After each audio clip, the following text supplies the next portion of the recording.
Gunung Semeru, puncaknya para dewa. Siapa yang tidak tahu dengan Gunung Semeru?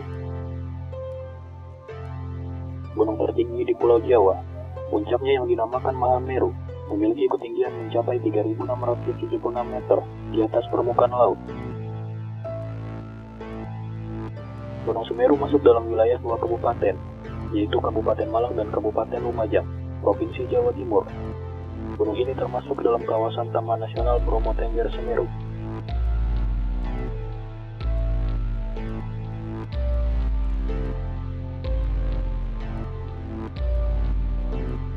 Sebagai gunung favorit para pecinta alam, tidak heran kalau setiap minggunya ratusan pendaki mencoba untuk mencapai puncak Mahameru.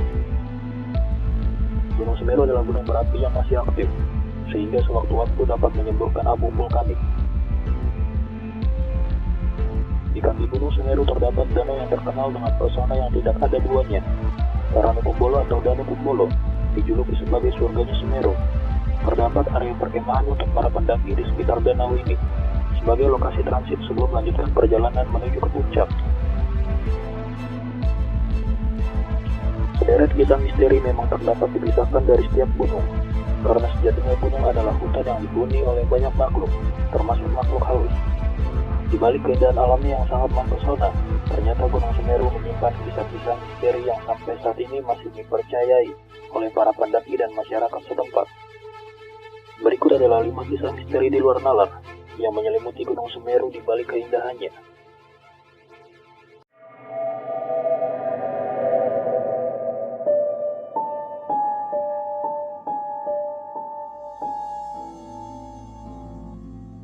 Masyarakat setempat mempercayai jika air Danau Ranokumbolo adalah air yang suci. Hingga saat ini air danau masih digunakan untuk ritual suci keagamaan masyarakat setempat. Para pendaki dilarang untuk mandi, mencuci, hingga buang air di danau. Selain itu, kegiatan di sekitar Ranokumbolo juga harus dilakukan dengan jarak 10 meter dari tepi danau. Di danau yang airnya jernih ini, terdapat berbagai jenis ikan. Namun ada larangan untuk tidak menangkap ataupun memancing ikan di Ranokumbolo. Konon di danau ini terdapat ikan mas yang tidak diketahui dari mana asal-usulnya, yang dipercaya oleh masyarakat setempat sebagai jelmaan dayang-dayang dari Dewi Penunggu Ranokumbolo. Siapa saja dilarang untuk memancing di Ranokumbolo jika tidak ingin mengalami hal-hal yang aneh.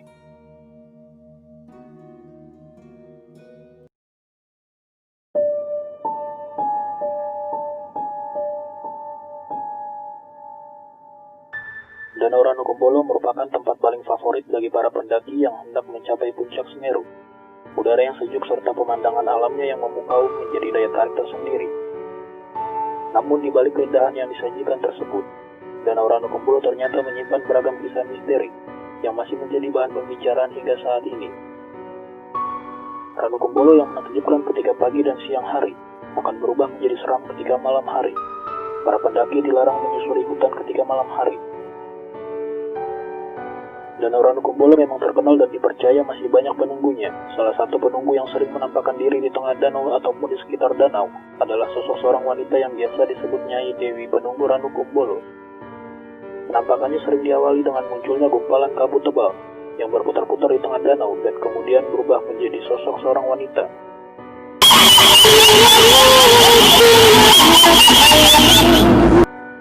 Selain itu ada hantu pocong yang kerap usil mengganggu para pendaki yang berkemah di sekitar Ranokumbolo. Beberapa pendaki mengaku pernah mengalami peristiwa horor melihat hantu ini. Hantu yang satu ini juga kerap kali menempel di atas tas ransel para pendaki, sehingga pendaki merasakan rasa berat yang tidak wajar.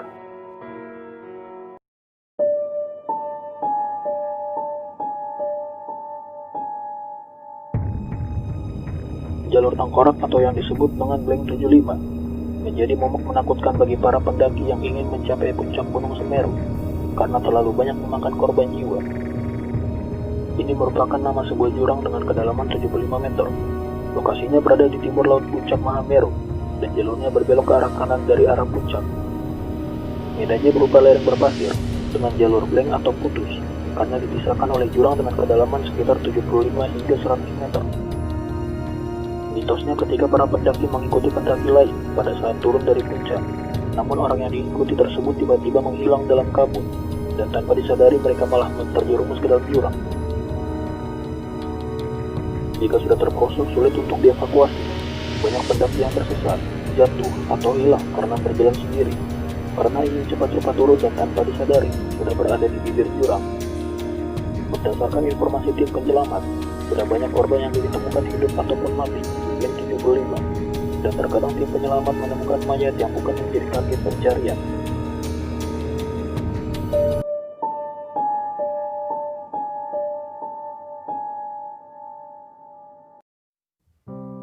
Kawasan Klik adalah kawasan yang terkenal sebagai tempat penghormatan bagi orang-orang yang meninggal pada saat mendaki Gunung Semeru. Di tempat ini terdapat beberapa batu penanda in memoriam yang banyak diletakkan di sana, sebagai tanda bahwa ada orang yang pernah meninggal di daerah tersebut karena hilang, tersesat, terjatuh ke jurang, ataupun karena hal-hal lainnya. Salah satunya adalah Su Hoki, seorang aktivis yang kehilangan nyawanya setelah menghirup gas beracun yang keluar dari kawah Jongbing Saloko di Gunung Semeru. Entah mengapa, sering terjadi kesurupan yang dialami oleh para pendaki yang akan naik ke Gunung Semeru. Beberapa pendaki yang kesurupan memang dirasuki oleh roh manusia atau roh binatang. Di tempat ini para pendaki diingatkan untuk tidak melamun atau memisahkan diri dari rombongan.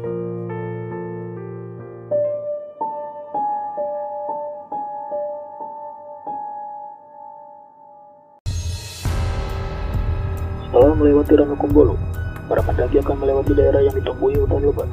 Dari sinilah banyak kisah yang bernuansa mistis terjadi. Banyak yang menyebut kawasan hutan tersebut adalah hutan yang mistis, karena tidak jarang pendaki tersesat di hutan tersebut. Seseorang bisa dibuat linglung dan hanya berputar-putar di jalan yang itu-itu saja selama waktu yang panjang. Di kawasan ini para pendaki harus memperbanyak berdoa, mengurangi sikap sombong, dan bercanda yang tidak perlu. Setelah melewati hutan lebat, para pendaki akan bertemu sebuah dataran lapang yang menyimpan banyak misteri. Pos terakhir pendakian sebelum mencapai puncak Gunung Semeru, Arjopuro, artinya adalah arca kembar, yang menjadi salah satu misteri paling terkenal di Gunung Semeru.